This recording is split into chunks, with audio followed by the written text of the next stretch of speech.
ये दास्तान आरंभ होती है एक अनोखे बावर्ची स्काई के साथ, जिसका खाना इतना लाजवाब है कि दूर दूर से लोग बस उसके हाथ के पकवान चखने पहुंचते हैं। उसकी छोटी मगर जादू भरी दुकान के बाहर बहुत लंबी कतारें लगी रहती हैं और खरीदार सब्र से अपनी बारी का इंतजार करते हैं। उसकी शोहरत इतनी दूर तक पहुंच चुकी है कि अखबार और टीवी की टीमें भी बार बार वहां आती हैं, उस जायके के पीछे छिपे हुनर को कैमरे में बंद करने के लिए। स्काई पुराने रिवायती तरीकों से खाना पकाता है, चाकू चलाने की वो कला जो उसे पिछली पुश्तों से मिली और ऐसी पाक विधियां जो सब्र और सटीकपन मांगती हैं। उसके हाथों की हर हरकत लोगों को हैरत में डाल देती है। वो बिजली सी तेजी से सामग्री काटता है, शांत मुद्रा में बर्तन चलाता है और ऐसे व्यंजन तैयार करता है जिनमें मानो बीते जमाने की गर्माहट समाई हो। लेकिन इस बेहतरीन काम के पीछे एक तकलीफ देह बचपन की याद छुपी है जो फ्लैशबैक में बार बार लौटती है, क्योंकि स्काई बचपन से ही रसोई से मोहब्बत करता था। उसके पिता मिस्टर को भी एक बेहद काबिल बावर्ची थे और जब स्काई महज 10 बरस का था तो उसके वालिद छोटी सी रसोई में उसके पास खड़े होकर उसे सख्त लहजे में डांटते थे। तू इतना बड़ा हो गया है फिर भी ढंग से नूडल्स नहीं बना सकता, ऐसे भला कैसे बड़ा शेफ बनेगा। शब्द तल्ख थे मगर उन्होंने स्काई को और ज्यादा मेहनत करने पर मजबूर कर दिया। फिर एक दिन बिना किसी चेतावनी के मिस्टर को चल दिए, अपने सपने पूरे करने और कभी लौटे नहीं। स्काई ने उनका रास्ता देखा, पहले कई दिन, फिर हफ्ते, फिर महीने, लेकिन वो दरवाजा दोबारा कभी नहीं खुला और उस तन्हाई ने उसके दिल पर एक गहरा जख्म छोड़ दिया। उसी दर्द से स्काई ने कसम खाई कि एक दिन वो पूरी दुनिया का सबसे बड़ा बावर्ची बनेगा। सालों बाद असलियत सामने आई कि मिस्टर को चीन में एक मशहूर व माहिर शेफ बन चुके थे। हर तरफ उनकी इज्जत थी, बड़े बड़े खिताब मिले थे और लोग उन्हें पाक कला का उस्ताद तक कहते थे। लेकिन अपनी शोहरत के बावजूद उन्होंने कभी ये नहीं बताया कि उनका एक बेटा भी है, और ये जानकर स्काई का गुस्सा 7 गुना बढ़ गया। कौन सा बाप अपनी कामयाबी की खातिर अपने बच्चे को त्याग देता है। मौजूदा वक्त में जब मीडिया रिपोर्टर उसके रेस्तरां में उसका खाना चखने आते हैं तो स्काई खास मेहमाननवाजी से साफ इनकार कर देता है और कहता है कि यहाँ सारे ग्राहक बराबर हैं, आपको भी कतार में लगना होगा। तभी एक आदमी घमंड से भरा हुआ भीड़ को धक्के देता हुआ अंदर घुस आता है। स्काई फौरन उसे रोकता है और वापस लाइन में जाने को कहता है। बेइज्जत होकर वो शख्स धमकी देता है कि तुम्हारा रेस्तरां मरम्मत के बहाने बंद करवा दिया जाएगा और उसके बाद तुम्हारा खेल खत्म। लेकिन स्काई बिना घबराए उसे बाहर निकाल देता है। इसी बीच एक और बावर्ची की एंट्री होती है, एक खुश शक्ल और मशहूर पाक कला कलाकार पॉल, जो सिर्फ नामी गिरामी लोगों और शाही घरानों के लिए खाना बनाता है। उसकी गर्लफ्रेंड मेयो उसकी सहायक शेफ है और दोनों मिलकर ऐसे व्यंजन रचते हैं कि फ्रांस का शाही परिवार भी खुश हो जाता है।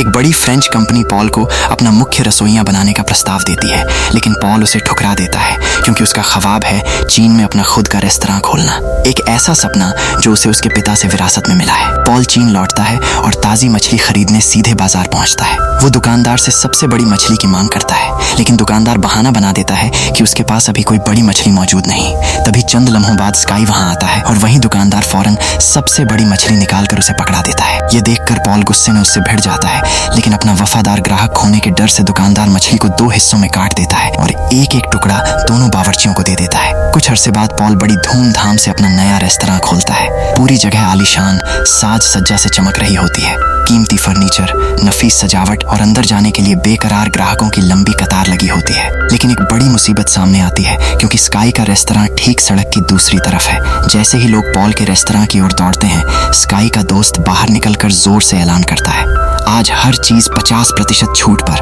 और भीड़ उसी पल रुख बदलकर स्काई के रेस्तरां में घुस जाती है। पॉल बौखला जाता है और थोड़ी ही देर में स्काई के साथियों और पॉल की टीम के बीच तकरार शुरू हो जाती है। माहौल गर्म होते होते आखिरकार स्काई और पॉल आमने सामने आ खड़े होते हैं और आसपास के लोग सलाह देते हैं कि झगड़ने के बजाय शेफ बनाम शेफ मुकाबला कर लेते हैं। पहले दोनों इनकार कर देते हैं, लेकिन दबाव बढ़ने पर राजी हो जाते हैं। सड़क के बीचों बीच एक नाटकीय मछली काट प्रतियोगिता शुरू होती है, जहां पॉल पहले अपनी नफीस यूरोपीय तकनीक दिखाता है। एक एक कांटा बारीक सटीकता से निकालता है और साफ की हुई मछली हवा में उछालकर स्काई की तरफ फेंक देता है। स्काई उसे सहजता से पकड़ लेता है और फिर बिजली सी रफ्तार से काटना आरंभ करता है। उसका अंदाज पुराने जमाने वाला, तीखा, साफ और कलात्मक होता है। चंद सेकंड में ही वो छिलका अलग कर देता है, बिल्कुल सटीक फांके बनाता है और कमाल की कारीगरी से काम पूरा कर देता है। भीड़ तालियों से गूंज उठती है और पॉल के रेस्तरां का मुख्य मेहमान आगे बढ़कर घोषणा करता है कि दोनों बावर्चियों में विश्व पाक कला प्रतियोगिता में भाग लेने की पूरी योग्यता है। वो उन्हें हाथ मिलाने को कहता है और आपसी तनाव के बावजूद दोनों हाथ मिला लेते हैं। बाद में पॉल इंटरव्यू देता है और पूरे यकीन के साथ कहता है कि चीन के लोग अब भी पुराने दौर में जी रहे हैं, उन्हें आधुनिक पाक विधियां समझ नहीं आती। इसीलिए मैं लौटा हूँ ताकि उन्हें सिखा सकूं। स्काई अपने रेस्तरां में बैठकर ये बातचीत देखता है और हर शब्द उसे अपमान जैसा लगता है। उसके भीतर गुस्सा उबलने लगता है और पॉल का ये बयान हर जगह फैल जाता है। स्काई के बारे में उसकी दिलेराना बातें सुर्खियां बन जाती हैं और दोनों शेफों के बीच तनाव और बढ़ जाता है। इसी दौरान रिपोर्टर मिस्टर को से पूछते हैं कि स्काई और उनका कुल नाम एक जैसा है और सूरत भी मिलती जुलती है, तो कहीं दोनों का कोई रिश्ता तो नहीं? ये सवाल उन्हें भीतर तक भेद जाता है। सख्त चेहरे के साथ वो कहते हैं, मेरा कोई बेटा नहीं है, और रिपोर्टरों को हैरान छोड़कर वहां से चले जाते हैं। एक दिन पॉल की गर्लफ्रेंड मेयो नरम मुस्कान लिए स्काई के रेस्तरां आती है और उसे रात के खाने पर पॉल के रेस्तरां में दावत देती है। स्काई कुछ लम्हे सोचता है मगर आखिरकार मान जाता है। उस शाम वो अपने साथी के संग वहां पहुंचता है और पॉल के आलीशान रेस्तरां में कदम रखता है जहां मेयो 2 व्यंजन पेश करती है। एक अंडों से निर्मित होता है जिस पर बारीक डिजाइन बने होते हैं और दूसरा किसी रहस्यमयी पौधे सा दिखता है। जैसे ही उस पर पानी डाला जाता है वो डिश फूल की तरह खिल उठती है और सजीव प्राणी सी ऊपर उठती है। स्काई सबसे पहले अंडे वाली डिश चखता है। उसका जायका मुलायम, गहरा और बिल्कुल सधा हुआ होता है। तभी मेयो थोड़ा पास आकर मुस्कुराते हुए बोलती है, ऐसी डिश तुमने इससे पहले कभी नहीं देखी होगी, है ना? ये रही, ये पॉल की पुरस्कार विजेता रचना है। उसकी बात स्काई के भीतर गूंजने लगती है। वो चम्मच रख देता है और चुपचाप रसोई की ओर बढ़ता है जहां पॉल पहले से प्रतीक्षा कर रहा होता है। पॉल उसे हल्की सी आत्मतुष्टि से देखता है, मानो सब कुछ पहले ही जानता हो। क्या तुम साबित करना चाहते हो कि तुम मुझसे बेहतर हो?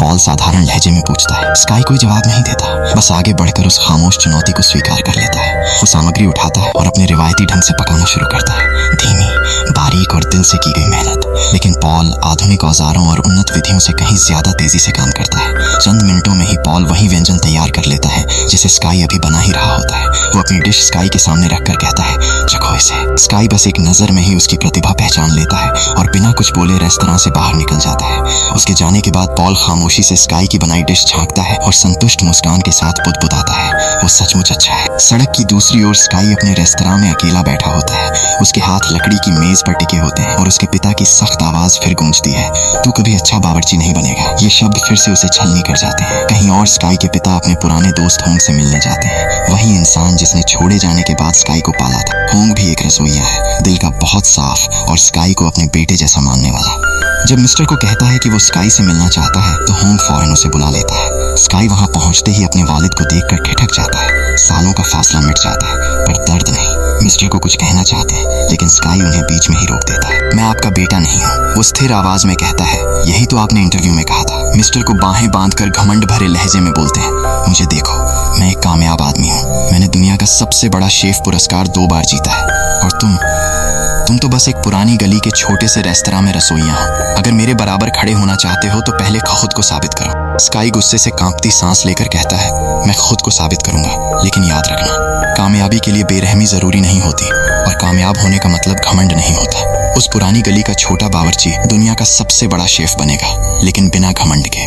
और यह कहकर वो चला जाता है। कुछ ही वक्त बाद भव्य पाक कला प्रतियोगिता शुरू होती है। दुनिया भर से आए निर्णायक अपनी सीटों पर बैठते हैं। स्काई के दोस्त दर्शकों में बैठकर जोर जोर से जयकारे लगाते हैं और चुनौती आरंभ होती है। स्काई सबसे पहले आगे बढ़ता है। एक पूरी चिकन लेकर प्राचीन तकनीक दिखाता है। बिना खाल उतारे ही उसका गोश्त अलग कर देता है। दर्शक हैरत से सांस रोक लेते हैं, यहाँ तक कि निर्णायक भी उसकी सटीकता देखकर आगे झुक जाते हैं। स्काई फिर अपने रिवायती अंदाज में खाना बनाने लगता है। उधर पॉल आधुनिक तकनीकों और मशीनों की मदद से जल्दी काम खत्म कर देता है। वो रिकॉर्ड समय में एक नाजुक मीठी डिश बनाकर खूबसूरती से पेश करता है, जबकि स्काई अपने पूरे निर्धारित समय का उपयोग करता है। उसके व्यंजन में गहराई, भावना और इतिहास की महक होती है। जब निर्णायक दोनों डिशें चखते हैं तो दंग रह जाते हैं। लज्जत दोनों की ही बराबर उम्दा होती है। नतीजे आते हैं और दोनों को समान अंक मिलते हैं, लेकिन जीत सिर्फ एक की ही हो सकती है। तभी एक निर्णायक आगे आकर कहता है, खाना पकाना एक कला है और कला को वक्त का आदर करना चाहिए। पॉल ने तय समय से पहले डिश पूरी कर ली, जबकि स्काई ऐसा नहीं कर पाया, इसलिए विजेता पॉल है। पॉल तालियों से गूंज उठता है और स्काई खामोशी से खड़ा रह जाता है। उसका दिल भारी और खाली सा महसूस करता है। घर पर मिस्टर होंग उदास होकर सब देखता है। स्काई कई दिनों तक गायब रहता है, अपना रेस्तरां छोड़ देता है और हार के बोझ में डूबकर बस वीडियो गेम्स खेलता रहता है। फिर एक दिन मिस्टर होंग वीडियो गेम के कमरे में आते हैं, उसके पास बैठते हैं और गेम कंट्रोलर उठा लेते हैं। दोनों साथ खेलते हैं और स्काई जीत जाता है। मिस्टर होंग हल्की सी मुस्कान से बोलते हैं, जीत और हार आती जाती रहती है। हारने का मतलब ये नहीं कि तुम फिर कभी नहीं जीतोगे। अगली लड़ाई के लिए खुद को तैयार करो, तुम्हें अभी बहुत आगे जाना है। तभी असलियत सामने आती है कि स्काई के रेस्तरां के असली मालिक मिस्टर होंग ही हैं, उन्हीं ने स्काई को घर दिया, रास्ते से उठाकर एक उद्देश्य वाली जिंदगी दी और अपने बच्चों की तरह उसे और उसके दोस्तों को पाला। यहाँ तक कि उनसे इतना प्यार किया कि उन्होंने कभी शादी भी नहीं की और पूरी जिंदगी उन्हीं के नाम कर दी। उधर पॉल अपनी टीम के साथ जीत का जश्न मना रहा होता है। हंसी मजाक और ड्रिंक्स से कमरा भर जाता है, लेकिन तभी उसका पार्टनर उसे अलग ले जाकर चौंकाने वाली बात बताता है। प्रतियोगिता के अगले दौर में हर टीम में 2 शेफ होंगे, मुख्य रसोइया मेयो होगी और तुम उसके सहायक बनोगे। वो खूबसूरत है, उसकी मौजूदगी से हमारे रेस्तरां को ज्यादा ध्यान मिलेगा। ये बात पॉल के दिल को चोट पहुंचाती है। मेयो को वो हैरानी से देखता है। वो तो बस मेरी सहायक है, उसके पास न प्रशिक्षण है, न अनुशासन, न तकनीक कि वो अंतरराष्ट्रीय मंच पर मुकाबला कर सके। लेकिन बात खत्म होने से पहले ही मेयो शांति से 2 कटोरियों में सूप उसके सामने रख देती है। उसका चेहरा ठंडा और पढ़ने में मुश्किल होता है। चखो, वो धीमे से कहती है। बताओ किसमें ज्यादा नमक है? पॉल हिचकिचाता है, चम्मच उठाकर एक घूंट लेता है और अचानक ठिठक जाता है। उसके चेहरे का रंग उड़ जाता है। मेयो उसे चुभती हुई निगाहों से देखती है और बोलती है, तुम पहचान नहीं पाए, है ना?